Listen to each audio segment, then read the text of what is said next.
अस्सलाम वालेकुम नाज़रीन, मैं हूं सबा खान और आप देख रहे हैं पाकिस्तान स्पोर्ट्स टुडे। मेरे साथ मौजूद हैं स्पोर्ट जर्नलिस्ट हामिद खान। आइए इनसे जानते हैं कुछ स्पोर्ट्स के बारे में।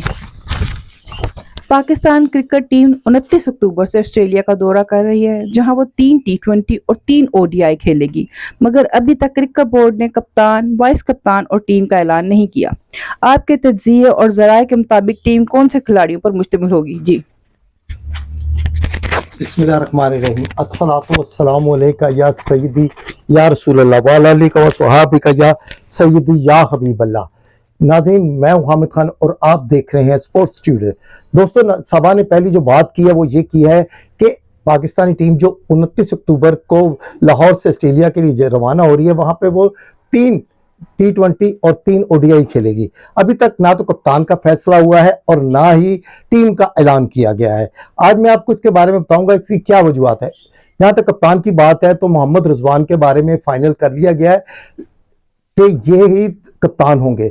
अब इसमें जो ताखीर हो रही है उनकी अनाउंसमेंट की, उसकी वजह ये है कि चेयरमैन पीसीबी मोहसिन नकवी जो है वो यूएई गए थे आईसीसी के इजलास में शिरकत करने के लिए, और अब उसके बाद उनकी वापसी हो गई है। कल जो है एक अहम इजलास होगा जिसमें रिजवान और चेयरमैन पीसीबी मोहसिन नकवी की जो है वो गुफ्तगू होगी। उनके दरमियान जो है तमाम मामला जो है उसको देखा जाएगा। यहाँ पे मैं एक बात बताते चलूं कि रिजवान की कुछ शरायत है। रिजवान ये चाहते हैं कि उनको जो चीफ सेलेक्टर है आकिब जावेद, उनसे ज्यादा इख्तियार दिए जाए, उनको मुकम्मल इख्तियार दिया जाए कि वो टीम कौन सी सिलेक्ट करेंगे और कौन सी खिलाएंगे, और जो कोई खिलाड़ी डिसिप्लिन की खिलाफ वर्जी करता है तो उनके खिलाफ भी एक्शन लेने के लिए जो रिपोर्ट देंगे उस पर मनोमन अमल किया जाएगा। अब जहां तक बात है मोहसिन नकवी की, तो यकीनन हम जहां तक मैं मोहसिन नकवी को जानता हूं या हमारी मुलाकात हुई है तो यकीनन पीसीबी जो है वो एक चाहते हैं कि रिजल्ट आए, वो रिजल्ट ओरिएंट है। वो कहते हैं कि हम मुझे रिजल्ट चाहिए। वो जब भी कोई प्लेयर आता है तो वो उसको कहते हैं कि जी आप आए और मुझे रिजल्ट दें, और यकीनन जहां तक ये बात है वो इसको मान जाएंगे। जहां तक दूसरी बात है कि वाइस कप्तान, उसका भी फैसला हो गया, वो है सुलेमान अली आगा। सुलेमान अली आगा जो है इनके मुतालिक ये कहा जा रहा है कि ये वाइस कप्तान होंगे, और जो टी20 के कप्तान है वो 2 नाम इस वक्त आए हुए हैं। एक है मोहम्मद हारिस जो कि विकेट कीपर भी हैं, और दूसरे हैं साउचकील। इनके दरमियान अभी कंसीडर हो रहा है कि किस खिलाड़ी को कप्तान बनाया जाएगा। ज्यादातर जो तवक्को है जो सेलेक्टर्स हैं या सिलेक्शन कमेटी है या क्रेस्पी जो कोच हैं, उनके नजदीक जो है मोहम्मद हारिस जो है वो बेहतरीन कप्तान होंगे। आइए अब मैं चलता हूं टीम की तरफ। मेरे ज़राए और तजिए के मुताबिक जो टीम होगी वो इस तरह होगी कि अब्दुल्ला शफीक और इमामुल हक में एक मरतबा फिट आई है। अब्दुल्ला शफीक को खिलाया जाए कि इमामुल हक को। तो जहां तक एक अंदाजा यही है, ज़राए का ये कहना है कि अब्दुल्ला शफीक जो है उनको एक चांस दिया जाएगा कि वो ऑस्ट्रेलिया के दौरे में पाकिस्तानी टीम की नुमाइंदगी करे और वो उसकी तरफ से खेले।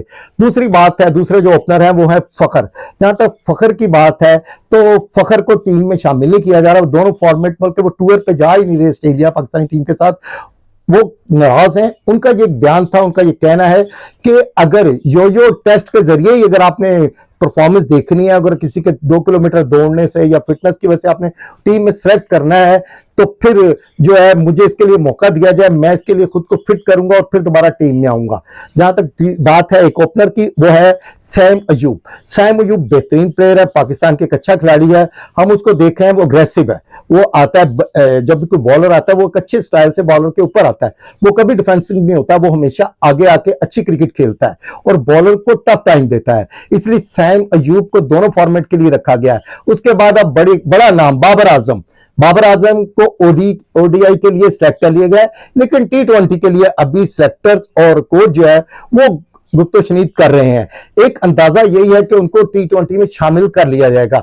अब देखते हैं कि कल पाकिस्तान क्रिकेट बोर्ड के चेयरमैन मोहसिन नकवी सिलेक्टर और दूसरे जो ऑर्गेनाइजर हैं वो कल एक जो ऐलान करेंगे।